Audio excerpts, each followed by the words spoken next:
Vamos para o sermão de hoje. Baseado num sermão que eu preguei domingo passado pela manhã, Homens de Pequena Fé. E pela repercussão daquele sermão, várias pessoas escreveram para mim. Eu falei, eu vou pregar no mesmo texto outra vez, olhando de uma outra perspectiva. Mateus 6:25. Mateus 6:25. Que Deus fale ao meu coração e ao seu coração. Vamos lá? Mateus 6:25. Palavra de Deus.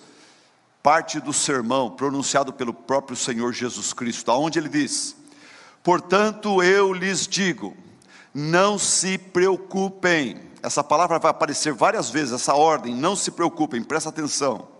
Portanto eu lhes digo, não se preocupem com as suas próprias vidas, quanto ao que comer ou beber, nem com os seus próprios corpos, quanto ao que vestir. Não é a vida mais importante do que a comida e o corpo mais importante do que a roupa? Observem as aves do céu. Não semeiam, nem colhem, nem armazenam em celeiros, contudo, o Pai Celestial as alimenta. Não tem vocês muito mais valor do que elas?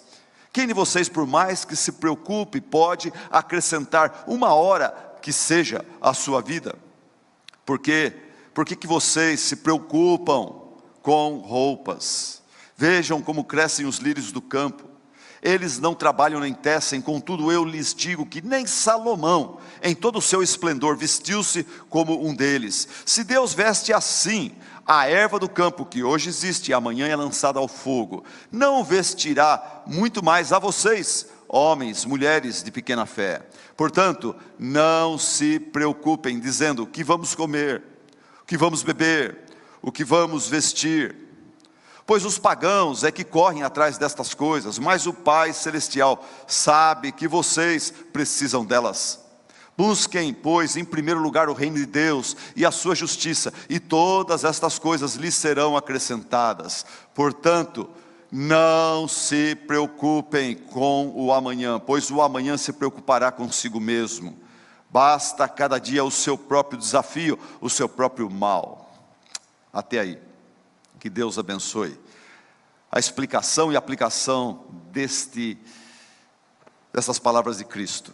Você vê o que 3 vezes Jesus ele fala: não se preocupe, não se preocupe, não se preocupe. Versículo 25, 31 e 34. Do que Jesus está falando? De que tipo de preocupação que Jesus está falando? Ele não está falando daquela preocupação, ele não está falando daquela preocupação normal, corriqueira. Ele está falando daquela ansiedade, daquela inquietação exagerada, que chega ao ponto de estragar o seu dia, a sua semana, seu mês, seu ano, a sua vida. Tem gente que passa a vida se preocupando. Tem gente que passa a vida com a testa enrugada, sempre, não curte a bênção presente, porque está preocupado com a tarde, a noite, amanhã, semana que vem, mês que vem, o ano que vem. O significado da palavra aqui no original usada por Jesus, preocupar-se, é dividir, rasgar, partir. Jesus está falando, você peca contra Deus, quando você fica preocupado ao ponto de se rasgar, se dividir, tentando administrar aquilo que nem mesmo aconteceu ainda, tentando resolver aquilo que você nem mesmo tem certeza que acontecerá. Alguém falou que geralmente a preocupação, ela é uma coisa pequena, mas que gera uma sombra enorme em cima de algo que talvez nem vai acontecer, nem existe. A preocupação exagerada, ela destrói o nosso corpo. Ela é chamada hoje em dia como transtorno de ansiedade. Transtorno de ansiedade. A preocupação exagerada, ela destrói o nosso corpo. A ciência diz que ela rouba a nossa alegria e entusiasmo para com a vida. Ela rouba a nossa energia, ela enfraquece o nosso sistema imunológico. Ela bagunça o equilíbrio químico do nosso metabolismo, levando a gente a perder o apetite ou a comer demais, levando a gente a perder o sono ou a dormir demais. Daí surgem gastrites, úlceras, tumores e problemas nos relacionamentos. A OMS, Organização Mundial da Saúde, fala que o Brasil é campeão em casos de transtorno de ansiedade. Mas sabe, o pior do transtorno de ansiedade, o pior dessa preocupação exagerada, condenada por Jesus, não é o impacto dela no seu corpo, que é o templo do Espírito Santo.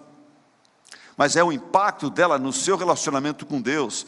A falta de fé gera a ansiedade, e a falta de fé nos separa de Deus. George Miller, esse britânico, esse inglês que administrou vários orfanatos, mais de 10 mil órfãos passaram pelo cuidado dele, a administração dele. Esse homem era um homem que vivia de oração e fé. Ele falou: o começo da ansiedade é o fim da fé, e o começo da fé é o fim da ansiedade.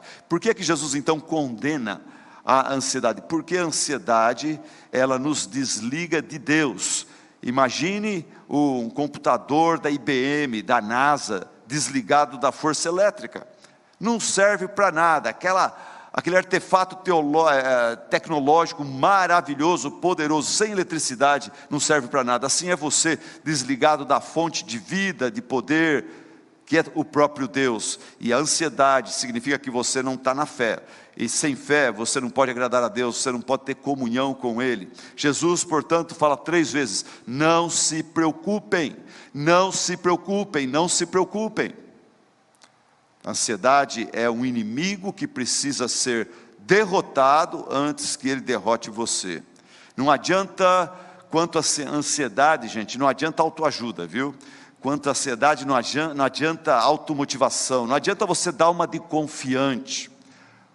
As pessoas do mundo têm essa maneira, já que eles não têm Deus, oração, não têm as promessas de Deus, eles recorrem lá, buscando dentro de si mesmos força para vencer a ansiedade. Esse era o caso de um tal de Felix Powell. Durante a Segunda Guerra Mundial, esse pianista chamado Felix Powell, ele estourou num sucesso. Ele fez uma música e ele faturou muito com essa música, e ele tocava e cantava. Isso daí foi um hit, né? A música número 1 naqueles dias da Segunda Guerra Mundial. A música dizia assim, bem alegrinha, bem sapeca. A música dizia assim: o que adianta se preocupar? Como se isso ajudaria? Seus problemas vai guardar. E sorria, sorria, sorria. E ele tocava aquilo sorrindo, e a música, o ritmo,